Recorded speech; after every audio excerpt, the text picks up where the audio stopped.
وعلى آله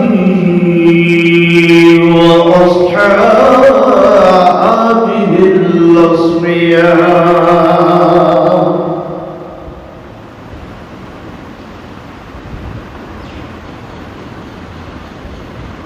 ما بعد فأعوذ بالله من الشيطان الرجيم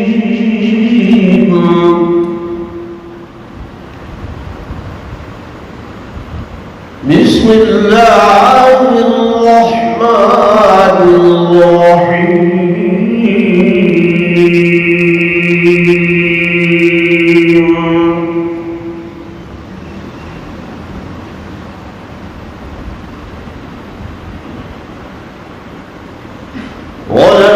ولنبلونكم بشيء من الخوف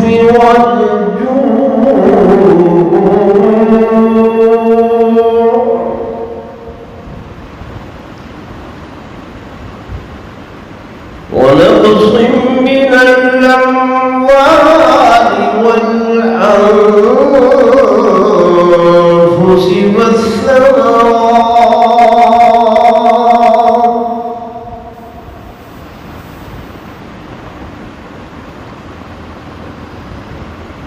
وبشر الصابرين الذين إذا أصابتهم مصيبة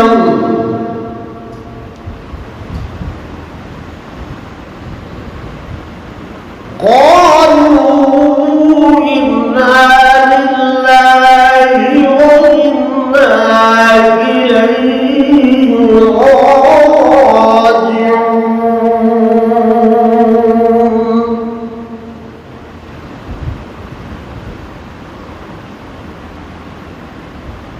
وقال النبي صلى الله عليه وسلم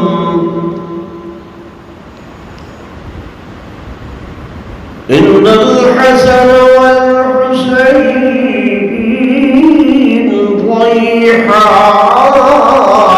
ضيحان من الجنة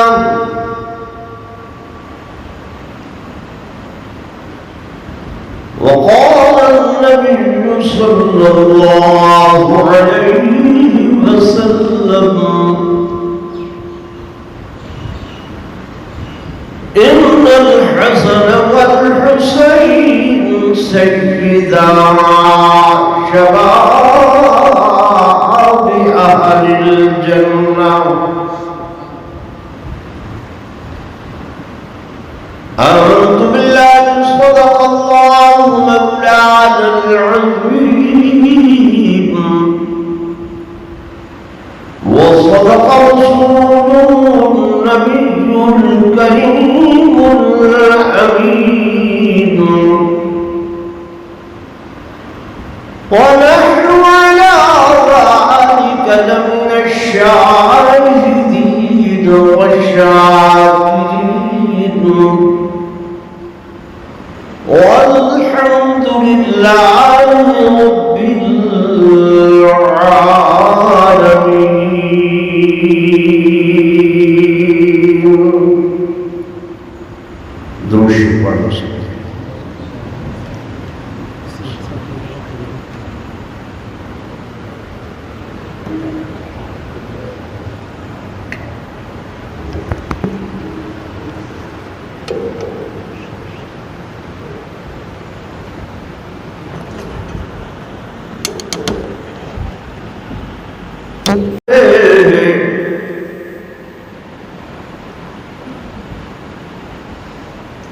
بات کیا تھی کہ نرووں کی راہ سے دبے یہ چند بے تربیت اونٹوں کے چرانے والے، اور دیکھنے کو نکل آئی خدائی ساری، گھر سے نکلے جب محمد کے گھرانے والے، جن کو کافور پہ ہوتا تھا نمک کا دھوکا، وہ بن گئے دنیا کو اکسیر بنانے والے۔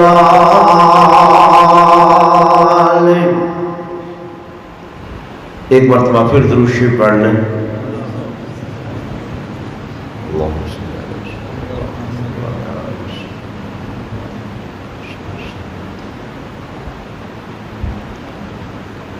انتہائی قابل صد احترام و صد تعظیم و تکریم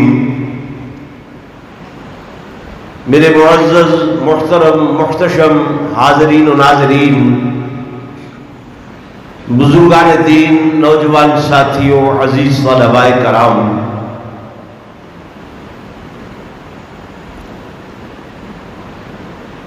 محرم الحرام کا مہینہ رواں دواں ہے،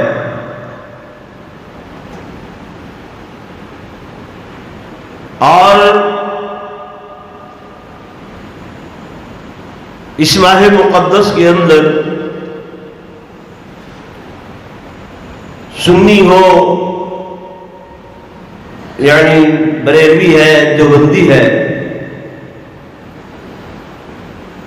اہل حدیث ہو، شیعہ ہو، کسی بھی مسلک کا کوئی بھی بندہ ہو، چونکہ اس کو محبت ہے امام الانبیاء، فخر کائنات، تاجدار مدینہ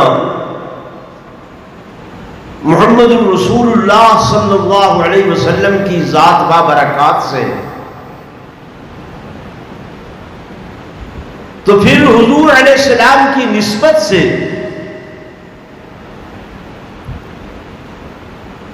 ہر بندے کو، ہر مسلک کے بندے کو محبت ہے، عقیدت ہے حضور علیہ السلام کے خاندان سے، اور میرے آقا بھی بزبان خدا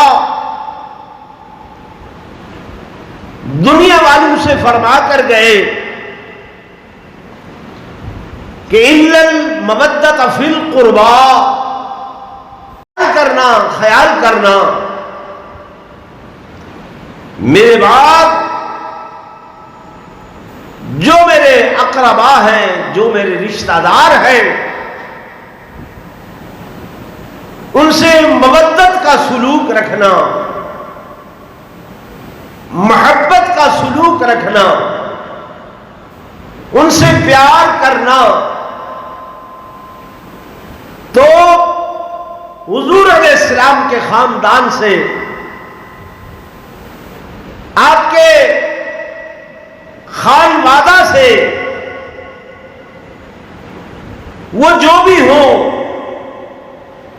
میرے آقا کے بھائی ہوں، میرے محبوب کے نواسے ہوں، میرے محبوب کی نواسیاں ہوں، میرے آقا کی بیٹیاں ہوں، میرے آقا کے خسر ہوں، سسر ہوں میرے آقا کے، آقا دو جہاں صلی اللہ علیہ وسلم کے سالے ہوں، جو بھی نبوت کے اقربا میں سے ہے، رشتہ داروں سے ہے، آپ صلی اللہ علیہ وسلم کے قریبیوں میں سے ہے، اور میرے محبوب پر ایمان لایا ہے، ہم سب پر ان کی محبت کرنا، ان سے پیار کرنا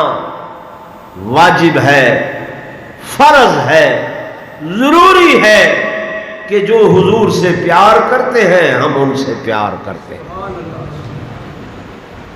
یہ آپ کا ایمان ہے کہ نہیں؟ بولے ہے تو ذرا زور سے سبحان اللہ کہہ دیں۔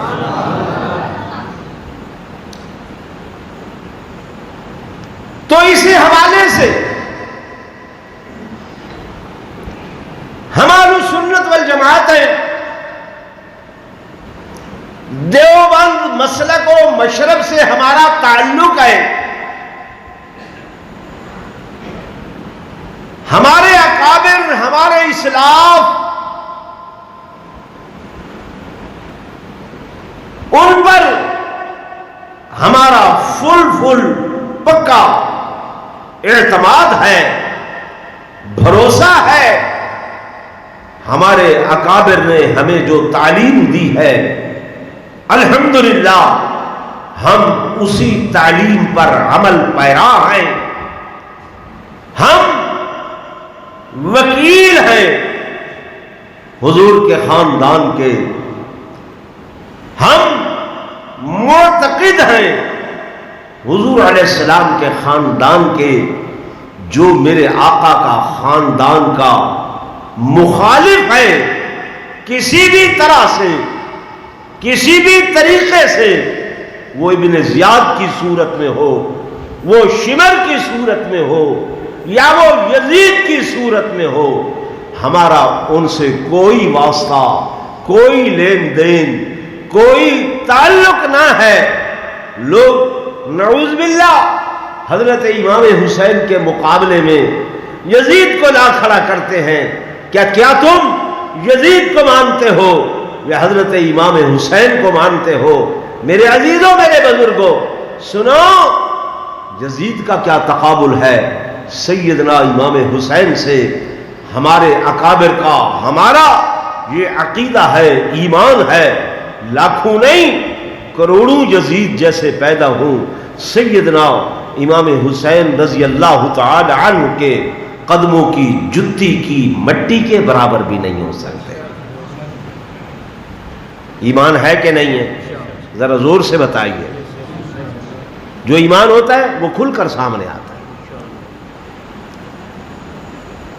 العیاذ باللہ، میں یہ بات بھی برملا کہہ دوں کہ اگر کوئی دیوبندی سنی حضرت ابوبکر صدیق رضی اللہ تعالی عنہ کی جب شان سنتا ہے، اس کا چہرہ کھل اٹھتا ہے، وہ خوشی سے اس کا چہرہ تمتماتا ہے۔ حضرت عمر کی شان سن کر چہرے پر طمانینت آتی ہے، حضرت عثمان کا مقام سن کر چہرے پر رونق آتی ہے۔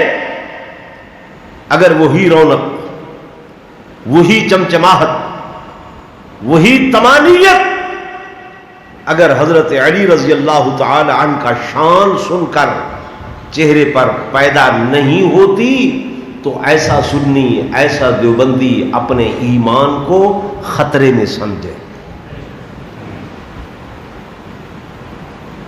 میری بات کو غور سے سن رہے؟ جو شخص حضرت علی کا، حضرت امام حسن و حسین کا مقام سن کر، ان کی عظمت سن کر اس کے دل میں خوشی پیدا نہیں ہوتی، اس کا اظہار اس کے چہرے پر نہیں ہوتا، جو ان کی عظمت سن کر دل میں ملال نعوذ باللہ محسوس کرتا ہے، وہ کبھی سنی نہیں ہو سکتا، وہ کبھی دیوبندی نہیں ہو سکتا۔ ہمارا اعتقاد ہے، ہمارا ایمان ہے کہ جو بھی نبوت کے قدموں سے جڑ گیا ہے وہ اڑ گیا ہے، اس کو شان مل گیا ہے، مقام مل گیا ہے۔ فرق مراتب ہے تو وہ فرق مراتب بھی ہم اس طرح سے مانتے ہیں جو میرے آقا نے فرمایا۔ میں ذرا آپ کا ذہن بنا رہا ہوں، بات میں شہادت کی کروں گا آگے۔ آپ ہر جمعہ پڑھنے کے لیے تشریف لاتے ہیں، کہہ دو الحمدللہ، اللہ توفیق دیتا ہے۔ خطبہ میں آپ اپنے مولانا سیف اللہ صاحب سے، خطیب صاحب سے ایک حدیث سنتے ہیں، ہر جمعہ سنتے ہیں، لیکن کبھی غور نہیں کیا۔ وہ حدیث پاک میرے آقا دو جہاں صلی اللہ علیہ وسلم کا فرمان ہے، ہر خطیب ہر جمعہ میں پڑھتا ہے کہ ارحم امتی بامتی ابو بکر واشدهم فی امر اللہ عمر واصدقهم حیاء عثمان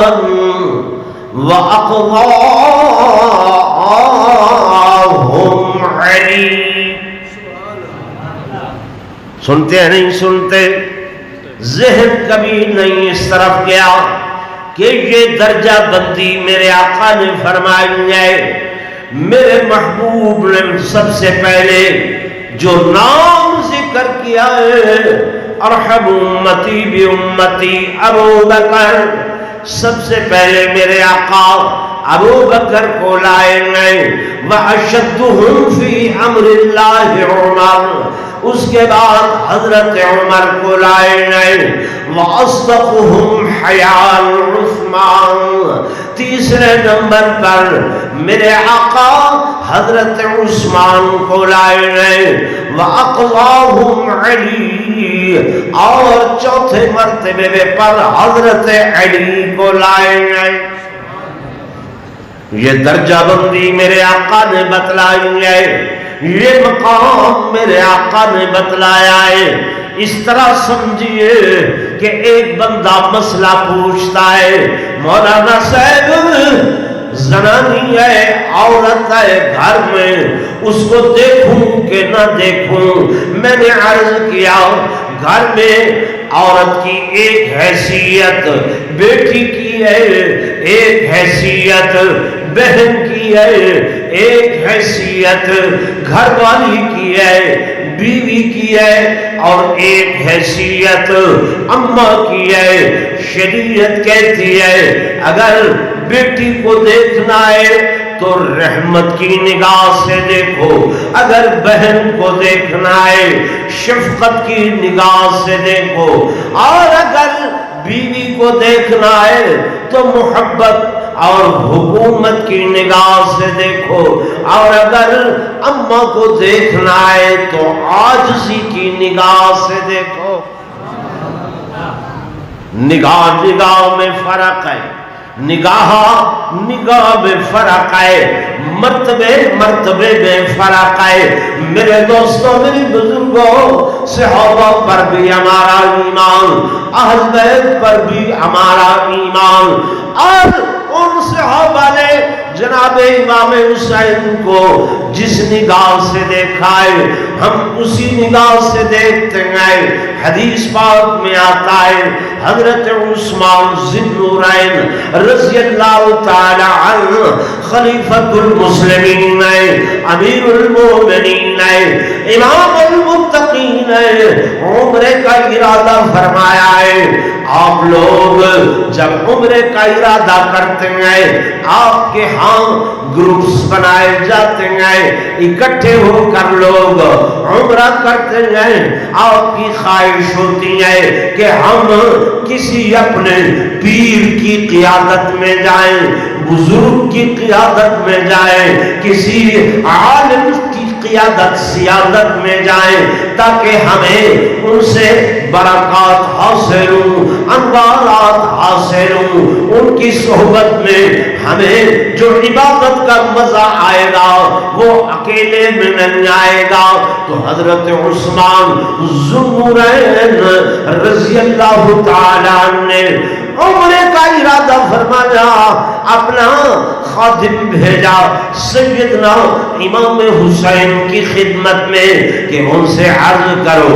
حضرت عثمان عرض کرتے ہیں کہ میں عمرے پہ جانے کا ارادہ رکھتا ہوں، لیکن حسین آپ کی معیت میں، آپ کی معیت میں، آپ کے سنگ میں، آپ کے ساتھ میں چاہتا ہوں ہم کعبہ بیت اللہ کی زیارت کریں تو ہم اکٹھے ہوں، ہم طواف کعبہ کریں ہم اکٹھے ہوں، ہم حجر اسود کو بوسہ دیں تو ہم اکٹھے ہوں، ہم صفا مروہ کی دوڑ لگائیں ہم اکٹھے ہوں۔ میں آپ سے برکات حاصل کرنا چاہتا ہوں، انوارات حاصل کرنا چاہتا ہوں، آپ کی معیت میں مجھے آقا یاد آئیں گے، میں آپ کی خدمت کروں گا، مہربانی فرمائیے آپ بھی ہمارے ساتھ عمرے کا ارادہ فرمائیے۔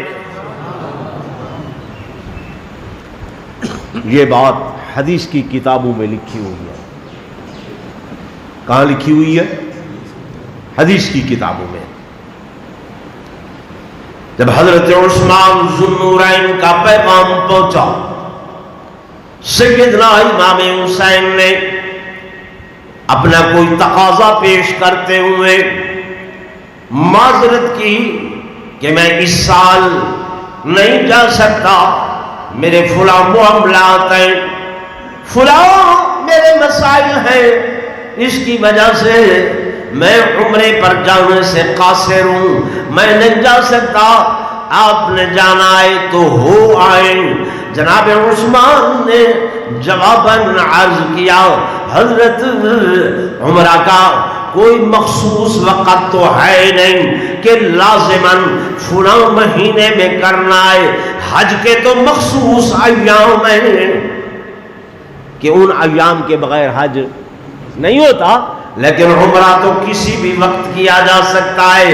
ان ایام میں اگر آپ کے کوئی تقاضا جات ہیں، آپ کے کوئی ضروری معاملات ہیں، آپ وہ ادا کر لیں۔ جب فارغ ہوں گے میں عثمان چاہتا ہوں ہم اکٹھے جائیں، میں اکیلے نہیں جاتا، میں آپ کی برکات حاصل کرنا چاہتا ہوں۔ جب آپ فارغ ہوں مجھے بتلا دینا، میں آپ کی قیادت، آپ کی سیادت میں آپ کے ساتھ عمرے پر جاؤں گا۔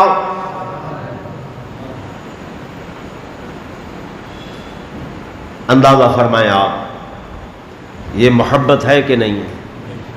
بولے نا، علماء سے آپ سنتے رہتے، انہوں نے سیدہ شباب اہل الجنہ کا لقب دیا ہے، یہ بادشاہ کی بیٹی ہے، شہزادی ہے، میرے آقا کا شہزادہ ہے، میں چاہتا ہوں حسین کے نکاح میں دے۔ حضرت عمر نے اپنے بیٹے کو پیچھے کیا، حضرت حسین کو آگے رکھ کر ان کا نکاح خود حضرت حسین سے پڑھوا دیا۔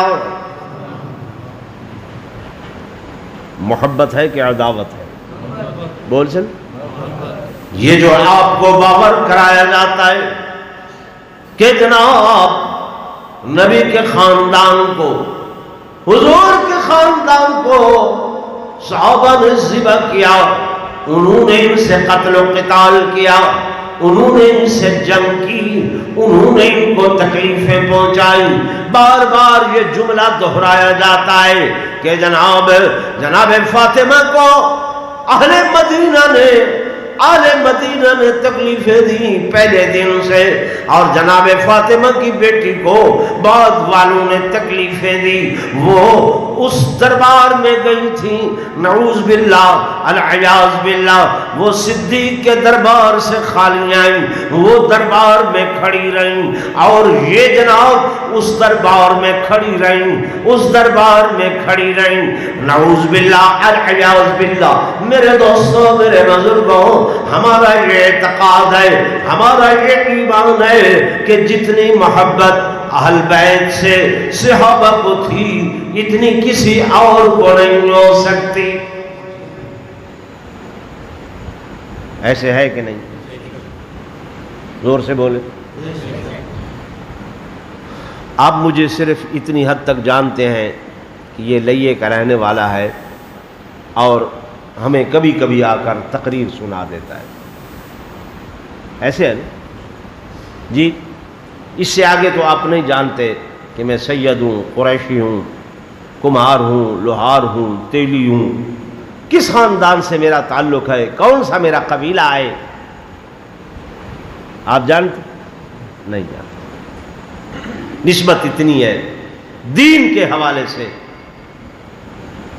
میں جمعہ پڑھایا، آپ کی گلی سے باہر نکلا، راستے میں ابھی اگلے چوک تک نہیں گیا، 8-10 لوگ آئے، میرا گریبان پکڑ لیا، مجھے مارنے لگے، میری ٹوپی کھینچ لی۔ آپ لوگ آ گئے تو میں کیا سمجھوں گا کہ آپ اس جھگڑے میں خاموش کھڑے رہیں گے یا ان لوگوں سے میرے لیے جھگڑا کریں گے؟ بولے تو جھگڑا کریں گے، ان لڑنے والوں سے لڑیں گے۔ کیوں؟ آپ کہیں گے یار یہ ہمارے مسلک کا خطیب ہے، ہمارے مسلک کا مولوی ہے، عالم ہے، ہمیں دین کی باتیں بتلاتا ہے۔ یعنی 1 گھنٹے کی اس رفاقت سے، 1 گھنٹے کے اس اکٹھے بیٹھنے سے آپ کے دل میں میرے لیے اتنی محبت پیدا ہوتی ہے کہ آپ ان سے لڑنے جھگڑنے کے لیے تیار ہو جاتے ہیں۔ اور صحابہ کی رفاقت تو حضور علیہ السلام سے 23 سال کی تھی۔ کتنے سال کی تھی؟ 23 سال کی۔ حضرت عمر فرماتے ہیں مجھے تو اونٹ چرانے کا طریقہ نہیں آتا تھا، میرا بابا مجھے ہنٹروں سے چابکوں سے مارتا تھا، عمر تجھے اونٹوں کو تیل لگانے کا طریقہ بھی معلوم نہیں ہے۔ لیکن جب میں آقا کے قدموں سے جڑا، مجھے وہ مقام ملا کہ میں ہوا کو حکم دیتا ہوں، ہوا میرے آرڈر کی تعمیل کرتی ہے۔ اگر میں زمین پہ کوڑا مارتا ہوں، زمین سے زلزلہ تھم جاتا ہے۔ اگر میں آگ کو حکم دیتا ہوں، وہ پیچھے پہاڑ کی غار میں چلی جاتی ہے۔ اگر میں پانی کو حکم دے کر خط لکھتا ہوں، پانی میرے کہنے پر چلنا شروع ہو جاتا ہے۔ یہ سب حضور کے قدموں کی برکت کی وجہ سے ہے۔ ارے یارو، اس عمر کے سامنے اگر سیدہ کائنات کو کوئی کچھ کہے، وہ عمر خاموش رہ سکتا ہے؟ بولے تو صحیح۔ کیا اہل مدینہ سارے مر گئے تھے؟ کیا حضور کے ساتھ 23 سال تک رہنے والے جو حضور علیہ السلام سے اتنی محبت کرتے تھے کہ اگر میرے آقا لعاب مبارک ڈالتے، تھوک مبارک ڈالتے، صحابہ زمین پر نہیں آنے دیتے تھے، وہ ہاتھوں میں اٹھا کر اپنے وجود پر مل لیتے تھے۔ عقیدہ تھا کہ جہنم کی آگ حرام ہو جائے گی۔ وہ صحابہ کہ جب حضور وضو فرماتے، وہ وضو کا پانی نیچے زمین پر نہیں گرنے دیتے تھے کہ یہ پانی ہمارے لیے باعث برکت ہے، وہ وجود پر لگاتے کہ اس سے جہنم کی آگ حرام ہو جائے گی۔ ان صحابہ کے سامنے نعوذ باللہ نبی کی بیٹی کی تذلیل ہو، نبی کی بیٹی کو مارا جائے، یار یہ توقع کر سکتے ہو کہ ایک عالم سے تو اتنی محبت ہے کہ جس کے ساتھ 1 گھنٹے کی رفاقت ہے، اس کی بے عزتی تو آپ برداشت نہیں کر سکتے، تو نبی کے گھرانے کی نعوذ باللہ عزت میں خلل آئے اور صحابہ خاموش رہیں۔ میں نوجوانوں کو سمجھا رہا ہوں، آپ غور نہیں کرتے، آپ کو چونکہ اپنے عقیدے کا پتہ نہیں ہوتا۔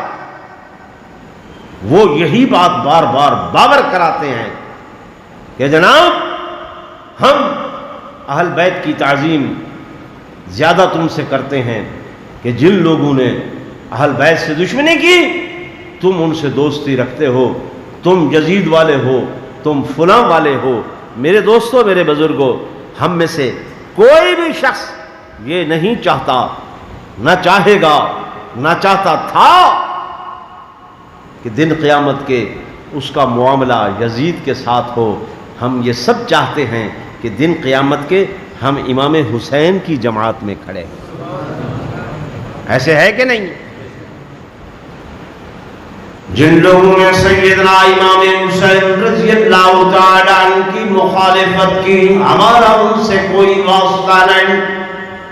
میرے دوستوں، میرے بزرگوں، سیدنا امام حسین رضی اللہ تعالی عنہ کربلا کے میدان میں آئے. اصولوں پر مبنی چند باتیں تھیں، انہی پر عمل پیرا ہونے کے لیے آپ آئے.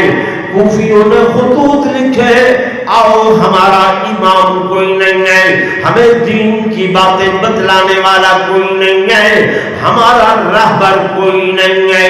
ایک نہیں، دو نہیں، 10 نہیں، 50 نہیں، 100 نہیں، 1000 نہیں، 12,000 خطوط کوفیوں نے لکھے.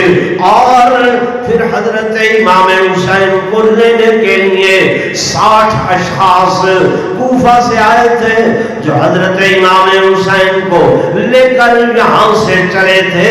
آپ رضی اللہ تعالی عنہ اپنے احباب کو، اپنے اعزاء کو، اپنے اقرباء کو، اپنے رشتہ داروں کو لے کر چلے. یہاں تک کہ چلتے چلتے آپ 2 محرم الحرام کو کربلا کے میدان میں پہنچے. حر بن یزید نے راستہ روکا. آپ نے فرمایا، حر تیری ماں تجھے روئے، تو کون ہے؟ کہنے لگا، امام حسین مجھے آرڈر ملا ہے آپ کو مجبور کروں بیعت کے لیے، میں آپ کو آگے نہیں جانے دوں گا. نماز کا وقت ہوا. آپ نے پوچھا، ہم جماعت کرانے والے ہیں، نماز ہمارے ساتھ پڑھے گا یا اکیلے میں پڑھے گا؟ کہنے لگا، نماز تو آپ کے ساتھ پڑھوں گا لیکن راستہ برابر آپ کا روکے رکھوں گا. ان لوگوں سے آپ کی بات چیت شروع ہو گئی. ہر روز مذاکرات ہوتے ہوئے امام حسین ان کو خطبات دیتے رہے حتیٰ کہ 10 محرم الحرام کا دن آ گیا. امام حسین نے آخری خطبہ ارشاد فرمایا، اپنے حقوق بتلائے، اپنا مقام بتلایا، اپنی عظمت بتلائی، نبوت سے اپنا تعلق بتلایا، قرآن میں اپنا وجود بتلایا، قرآن میں اپنا ذکر خیر بتلایا. سب کچھ صاحب نے سنوایا. لیکن پھول کی پتی سے کٹ سکتا ہے ہیرے کا جگر، مرد نادا پر کلام نرم و نازک بے اثر. ان لوگوں پر سیدنا امام حسین کے خطبات کا کوئی اثر نہ ہوا. انہوں نے کہا، یا جنگ یا بیعت. آپ نے فرمایا، سن ابن زیاد، سن اے شمر، میں آپ کو بتلانا چاہتا ہوں، یہ میرا ہاتھ کوئی معمولی ہاتھ نہیں ہے. یہ وہ ہاتھ ہے جسے نبوت نے بوسے دیے، یہ وہ ہاتھ ہے جسے حضرت علی نے بوسے دیے، یہ وہ ہاتھ ہے جس کو سیدہ فاطمہ چومتی تھی. یہ ہاتھ کٹ تو سکتا ہے لیکن ظالم کے ہاتھ پر نہیں آ سکتا. آپ نے حر سے بات کی. حر سوچنے لگا. فرمایا، کیا سوچ رہا ہے؟ کہنے لگا، اے امام حسین، میں جنت اور جہنم، ان دو کے راستوں میں ایک راستہ تلاش کر رہا ہوں. کچھ دیر گزری، حر نے ایڑ لگائی اور آ کے حضرت امام حسین کے لشکر میں شامل ہو کر معافی کا خواستگار ہوا. ہاتھ جوڑ کے عرض کرنے لگا، اے امام، میں معافی چاہتا ہوں، میں توبہ کرتا ہوں اپنے کیے پر. ظاہر ہے میں نے راستہ روکا ہے، میں نے تکلیفیں دی ہیں، میں نے پانی بند کیا ہے، ان سب کے باوجود میں آپ سے معافی مانگتا ہوں. حضرت امام حسین نے فرمایا، اے حر، تجھے پتہ نہیں ہے میں اس نبی کا نواسا ہوں کہ جس نے طائف میں پتھر مارنے والوں کو معاف کر دیا تھا، کانٹے بچھانے والوں کو معاف کر دیا تھا، صحابہ کو قتل کرنے والوں کو معاف کر دیا تھا۔ میں اس نبی کا نواسہ ہوں جس نے فتح مکہ کے وقت میں لا تثریب علیکم اليوم کا نعرہ لگا کر عام معافی کا اعلان کر دیا تھا۔ آج حر میں نے بھی تمہیں معاف کر دیا ہے، معافی مل گئی تو حر جنتی بن گیا یا جہنمی بن گیا؟ یار جن کا اعتقاد ہے زور سے بولیں، کیا بن گیا؟ جنتی۔ راستہ اسی نے روکا تھا پھر بھی کیا ہے؟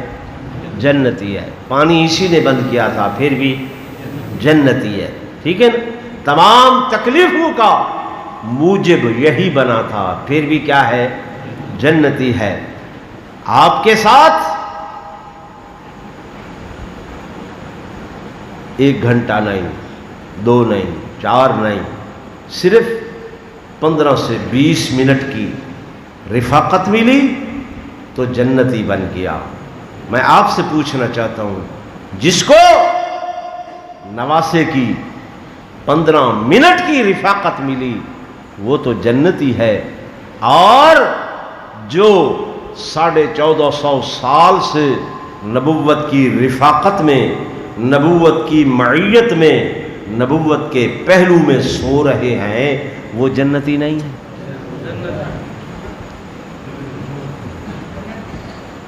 بتائیں تو صحیح۔ جنہیں نبوت نے فرمایا کہ ما بین بیتی ومنبری روضۃ من ریاض الجنہ، جو میرے روضہ میں ہے یہ میرا روضہ جنت ہے، تو وہ پہلے دن سے جنتی ہیں۔ ہم ان کے ایمان پوچھتے ہیں، ہم یہ کہتے ہیں کہ انہوں نے نبوت کو، اہل بیت کو تکلیفیں پہنچائی، اہل بیت کو خالی لوٹایا، اہل بیت کو نعوذ باللہ گھونسے مارے، وہ جناب سیدہ کائنات پر دروازہ گرا دیا، وہ جی ان کے گھروں کو آگ لگا دی۔ او بھائی، عقل اللہ نے دی ہے، دماغ دیا ہے، سوچ دی ہے، فہم و فراست دی ہے، کچھ عقل سے بھی تو سوچے بندہ کہ نہیں؟ میری بات سمجھ میں آ رہی؟ میں آپ کی ذہن سازی کر رہا ہوں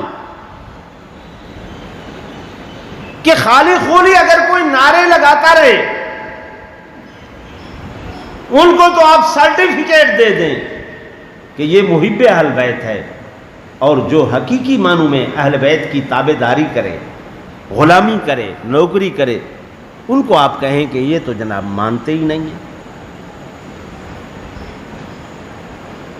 جمعہ کا وقت ہو رہا ہے میرے دوستوں، میرے بزرگوں، آخری بات صاحب سے کرنا چاہتا ہوں۔ آپ ان ایام میں ایک نعرہ سنتے چلے آئے ہیں، اب وہ نعرہ ختم ہو گیا ہے۔ وہ نعرہ یہ ہے کہ جناب آواز لگتی ہے ہماری درسگاہ کربلا و کربلا، ہے ہماری درسگاہ کربلا و کربلا، ہماری درسگاہ کربلا ہے کربلا۔ میں سنی ہوں، ہمارا یہی نعرہ ہے کہ ہے ہماری درسگاہ کربلا و کربلا، آؤ فیصلہ کرتے ہیں کربلا میں، چلتے ہیں کربلا میں کہ اگر کرب و بلا میں ان ایام کے اندر ہمیں سبق کیا ملا ہے، ہمیں حکم کیا ملا ہے، ہمیں عمل کیا ملا ہے۔ اگر تو کربلا میں ہمیں تلاوت قرآن کا سبق ملا ہے، اگر تو کربلا میں ہمیں صبر کا حکم ملا ہے، اگر تو کربلا میں ہمیں مصیبت پر امتحان پر صبر کا حکم ملا ہے، اور خانوادہ اہل بیت نے کرب و بلا میں صبر کا عمل کر کے دکھایا ہے، تلاوت قرآن کر کے دکھائی ہے، شہادت کا جام نوش کر کے دکھایا ہے، تو پھر حسینی ہم اہل سنت ہیں، ہم نے کربلا کی درسگاہ سے جو اسباق حاصل کیے ہیں ہم ہی ان پر عمل پیرا ہیں۔ ایسے ہے کہ نہیں؟ یہ میری بات ذہن کو اپیل کرتی ہے؟ سیدنا امام حسین رضی اللہ تعالی عنہ کربلا میں عاشور کی رات کو جو آرڈر جاری فرمایا کہ صبح ان کا میرا آخری مارکا ہوگا، سو میری بیٹیوں، میرے اعزاء اقربا، آج کی رات اللہ کے قرآن کی تلاوت کرو، ذکر اذکار کرو، تسبیحات کرو، اللہ اللہ کرو، درود شریف پڑھو۔ تو تمام خانوادہ اہل بیت جو ہے انہوں نے اسی پر عمل کرتے ہوئے ساری رات نوافل پڑھے، تہجد پڑھی، قرآن پڑھا اور صبر کیا۔ صبح ہوئی تو یہ تمام لوگ حضرت امام حسین رضی اللہ تعالی عنہ کی معیت میں نہیں بلکہ اقتداء میں آئے، ایک ایک کر کے چلتے آئے۔ جن کو آپ اجازت دیتے تھے وہ میدان میں جا کر مقابلہ کرتے تھے اور جام شہادت نوش کر لیتے، بڑے بھی جوان بھی بوڑھے بھی، حتیٰ کہ معصوم محمد عون بھی جب ان کی والدہ ماجدہ سیدہ زینب لے کر آئی، حضرت امام حسین نے عرض کیا، فرمایا میری بہن یہ معصوم ہے، چھوٹے ہیں۔ حضرت سیدہ زینب نے جواب دیا، اے میرے بھائی، اگر دن قیامت کے میرے نانا حسین نے پوچھ لیا میری بیٹی زینب جب حسین پر وقت آیا تھا تو کیا آپ نے ان کا کس طرح سے ساتھ دیا تھا، میں کیا جواب دوں گی؟ میرے بچے یہی دو پھول ہیں آپ کی خدمت میں لائی ہوں، قبول فرمائیے۔ حضرت امام حسین نے حضرت محمد عون کی طرف دیکھا، بچے عرض کرنے لگے، مامو جان آپ ہمارا وجود نہ دیکھیے، آپ ہمارا جسم نہ دیکھیے، آپ ہماری جان نہ دیکھیے، ہمارا جسم تو چھوٹا ہے، ہماری جان تو چھوٹی ہے، لیکن ہمارا ایمان تو چھوٹا نہیں ہے۔ ہمیں اجازت مرحمت فرمائیے، ہم میدان میں جا کر جوہر دکھائیں گے، مقابلہ کریں گے۔ لڑتے لڑتے یہ دونوں جب شہید ہو گئے، حضرت امام حسین ان کے لاشیں اٹھا کر لائے، سیدہ زینب کے دروازے پر آواز دی، میری بہن تیرے بچے شہید ہو چکے ہیں۔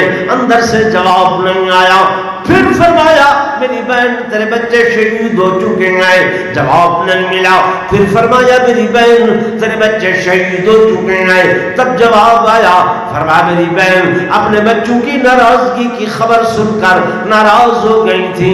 فرمایا نانا بھیا حسین، جس اماں فاطمہ کا دودھ آپ نے پیا ہے میں نے بھی اسی اماں کا پیا ہے، جس ابا علی کا خون آپ کی ان رگوں میں گردش کر رہا ہے میری رگوں میں بھی وہی خون ہے۔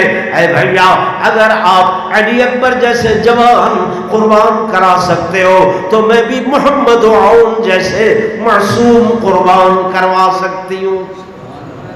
بہن پھر دروازہ کھولنے میں دیر کیوں ہوئی، جواب دینے میں دیر کیوں ہوئی؟ عرض کرنے لگی بھیا جب پہلی مرتبہ آپ نے فرمایا میرے پاس پانی نہیں تھا، میں 2 رکعت نماز شکرانے کی نیت کر کے نوافل ادا کر رہی تھی، اس لیے جواب دینے میں دیر ہو گئی ہے۔ سمجھ آ رہی؟ یہ بچوں کی قربانیاں ہیں۔ حضرت امام حسین آخر وقت آپ جب شمر کے سامنے آئے، فرمایا سر ایک ہے، انعام 2 ہیں، تو نے سر کاٹ کر انعام لینا ہے، میں نے سر کٹوا کر انعام لینا ہے، تو نے یزید سے انعام لینا ہے، میں نے رب مجید سے انعام لینا ہے۔ کہنے لگا کیا چاہتے ہو؟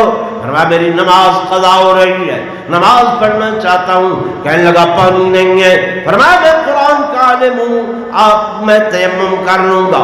گرم ریگزار پر تیمم کر کے دوگانا نماز کی نیت کی، اللہ اکبر کہہ کر سبحانک اللہم پڑھا، الحمدللہ رب العالمین الرحمن الرحیم، مالک کی حمد و ثنا بیان کر رہے ہیں۔ اللہ تیرا شکر ہے، تیرا شکر ہے، میں تیری رضا پر راضی ہوں، تیری حمدیں بیان کر رہا ہوں، تیری تعریفیں بیان کر رہا ہوں، روئے نہیں، چیخے نہیں، چلائے نہیں، بے صبری نہیں کی۔ حضرت امام حسین کو اسی لیے اہل سنت جب خراج عقیدت پیش کرتے ہیں تو ہم تو یوں کہتے رہتے ہیں کہ جو دہکتی آگ کے شعلوں پہ سویا وہ حسین، جو دہکتی آگ کے شعلوں پہ سویا وہ حسین، جس نے اپنے خون سے عالم کو دھویا وہ حسین، جو جوان بیٹے کی میت پر نہ رویا وہ حسین، جس نے سب کچھ کھو کے پھر کچھ بھی نہ کھویا وہ حسین، اور ہنس کے جس نے پی لیا جام شہادت وہ حسین، کٹ گیا لیکن نہ کی ظالم کی بیعت وہ حسین، واہ حسین، آپ زور سے کہیں واہ حسین، واہ حسین، اب تک گلفشاں ہے تیری حکمت کا باغ اور آندھیوں میں جل رہا ہے تیری نصرت کا چراغ۔ رکوع فرمایا، سر سجدے میں رکھا، شمر بے ایمان نے سوچا اس کا نانا بہادر، ابا بہادر اٹھا مجھے ختم نہ کر دے، میں اپنا کام کر لوں۔ اس نے خنجر چلایا، لیکن امام حسین کا کیا حال بنا کہ قاتل لعین مست تھا خنجر کی دھار میں، لیکن حسین محو تھے دیدار یار میں۔ نماز بھی ہو رہی ہے اور تلاوت بھی ہو رہی ہے، سجدہ بھی ہو رہا ہے، جام شہادت بھی نوش کرتے ہوئے دنیا کو بتلا گئے، اے لوگوں نہ مسجد میں نہ مندر میں نہ بیت اللہ کی دیواروں کے سائے میں نماز عشق ادا ہوتی ہے تلواروں کے سائے میں۔ تو پیاس تو یہ کبھی ختم نہیں ہو سکتی۔ ہمارا ایک عقیدہ ایمان ہے، کائنات ختم ہو جائے گی، نہ اہل بیت کا شان ختم ہوگا، نہ ان کا مقام، نہ عظمت ختم ہوگی۔ ایسے ہے کہ نہیں؟ انہوں نے جو لازوال قربانیاں دی ہیں وہ اپنی ایک تاریخ رقم کر کر گئے ہیں، دنیا کو بتلا گئے ہیں کہ دین کے لیے مال خرچ کرنا ہو ہمیں دیکھ لینا، اسباب خرچ کرنے ہو ہمیں دیکھ لینا، اولاد قربان کرنی ہو ہم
رب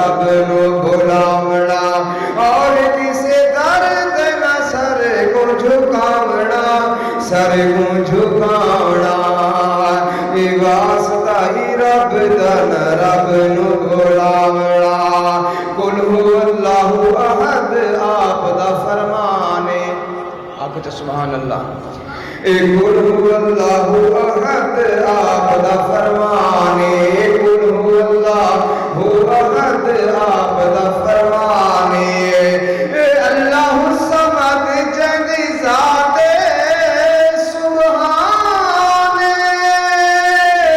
سورت اخلاص وچ نظر ٹکاونا اے نظر ٹکاونا اے واسطہ ہی رب دا نہ رب نو بلاونا اے واسطہ ہی رب دا نہ رب نو بلاونا اور کسے در تے نہ سر کو جھکاونا اے سر کو جھکاونا اے واسطہ ہی رب دا نہ رب نو بلاونا اے کتی نو بچے کون ہے دے دا جڑی لاٹ اردی نال کتارا سمجھ آندی پئی ہے آکھو تو سبحان اللہ نا کگڑی پیر دا دیوا بالے بچ مل بھی گئے بے شمارا تے وچ دریا دے اے مچھیاں کمیاں بچ جان جان کرن بہارا حیوان تا منگدے رب تو خاکی ہے تو کرے بھی در در پکارا اے واسطہ ہی رب دا نہ رب نو بلاونا اے واسطہ ہی رب دا نہ رب نو بلاونا اور کسے در تے نہ سر کو جھکاونا اے سر کو جھکاونا اے واسطہ ہی رب دا نہ رب نو بلاونا وَتُعِزُّ مَن تَشَاءُ وَتُذِلُّ مَن تَشَاءُ عزت ذلہ دیون والا کون ہے اللہ دا نام اونچا کرے عزت ذلہ دیون والا کون ہے اے جڑی میں نعت شریف پڑھدا پیا حمد یہ قرآن مجید دی ایک تفسیر ہے اب تو سبحان اللہ اے وَتُعِزُّ مَن تَشَاءُ وَتُذِلُّ مَن تَشَاءُ اے وَتُعِزُّ مَن تَشَاءُ وَتُذِلُّ مَن تَشَاءُ اے عزت ذلت رب نے کہدا اختیار جا اے خالق دا کم ہے گھٹاونا بدھاونا اے گھٹاونا بدھاونا اے واسطہ ہی رب دا نہ رب نو بلاونا اے واسطہ ہی رب دا نہ رب نو بلاونا اور کسے در تے نہ سر کو جھکاونا اے سر کو جھکاونا اے واسطہ ہی رب دا نہ رب نو بلاونا اے پیر پیغمبر سب منگدے رب دے اتے چن سورج وکیاری جس نو چاہے ادھی دیوے اتے جس نو چاہے ساری اس دنیا دے جھوٹے دفتر نت کر دے ہیں تعطیلا کھلا رہے دربار اللہ دا جت حاجت نہیں وکیلا اے واسطہ ہی رب دا نہ رب نو بلاونا اے واسطہ ہی رب دا نہ رب نو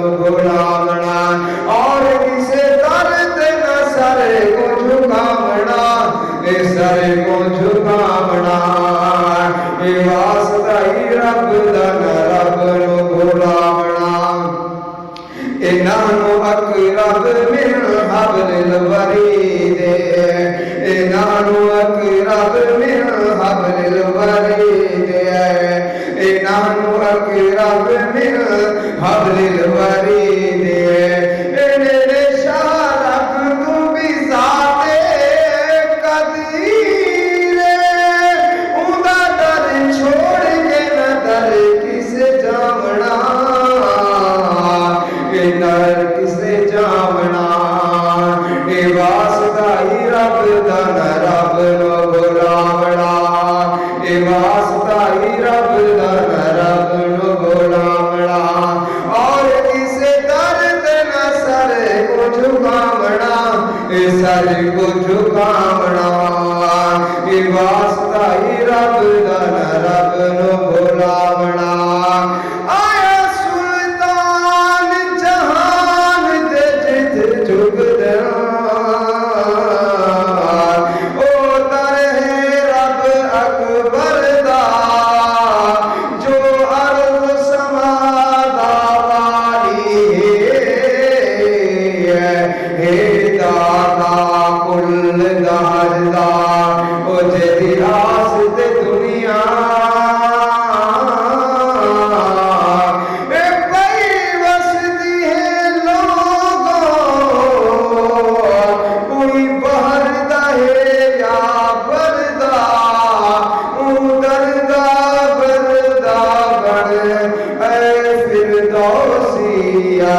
جڑا ہر مشکل حل کردا ذرا اچا سبحان اللہ اے واسطہ ہی رب دا نہ رب نو بلاونا اے واسطہ ہی رب دا نہ رب نو بلاونا اور کسے در تے نہ سر کو جھکاونا اے سر کو جھکاونا اے پڑھ کے قرآن اے نعت بنائیے سبحان اللہ نعرہ تکبیر شان رسالت حضرت مولانا قاری کفایت اللہ